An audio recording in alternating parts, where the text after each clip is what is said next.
মুক্ত করো ভয়, আপনা মাঝে শক্তি ধরো, নিজেরে করো জয়। সত্য যে কঠিন, কঠিনেরে ভালোবাসিলাম। 25শে বৈশাখ রবি ঠাকুরের জন্মদিন উপলক্ষে কবিকে প্রণাম জানিয়ে ঠাকুরবাড়ির হেসেল থেকে মুরগির কোরমা রান্নাটি আজ তোমাদের সাথে ভাগ করে নেব। এখানে 750 গ্রাম মুরগি নিয়েছি। পিসগুলো একটু বড় রাখলেই ভালো হয়। মুরগির টুকরোগুলোর মধ্যে টক দই, আদা বাটা, রসুন বাটা, কাঁচা লঙ্কা বাটা, ধনে বাটা দিয়ে ভালো করে 1 ঘন্টার জন্য ম্যারিনেট করে রেখে দিতে হবে।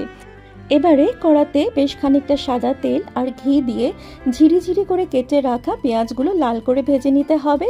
আর কিছুটা পেঁয়াজ আমি আলাদা করে তুলে রেখে দিলাম। ম্যারিনেট করা মুরগির পিসগুলো দিয়ে দিলাম। কিছুক্ষণ নাড়াচাড়া করার পরে দিতে হবে স্বাদ মতো নুন আর চিনি। কিছুক্ষণের জন্য কষিয়ে নিতে হবে। এই মুরগির কোরমাতে বেশ খানিকটা দই লাগে, তাই জন্য এখানে আমি আরও বড় চামচের 1 চামচ দই অ্যাড করে দিলাম। কিছুক্ষণের জন্য ঢাকা চাপা দিয়ে রেখে দিতে হবে। ঢাকা খুলে দেখো তেলটাও আলাদা হয়ে গেছে আর মুরগির পিসগুলো সেদ্ধ হয়ে গেছে। নামানোর আগে অল্প কিছুটা গরম মশলা আর ঘি দিয়ে কিছুক্ষণের জন্য ঢাকা দিয়ে রেখে দেব। যেই পেঁয়াজ ভাজাগুলো আমি আলাদা করে তুলে রেখেছিলাম, নামানোর পরে উপর থেকে ছড়িয়ে দিলাম। কেমন লাগলো বন্ধুরা এই ঠাকুরবাড়ির হেসেল থেকে মুরগির কোরমা? নিশ্চয়ই জানিও।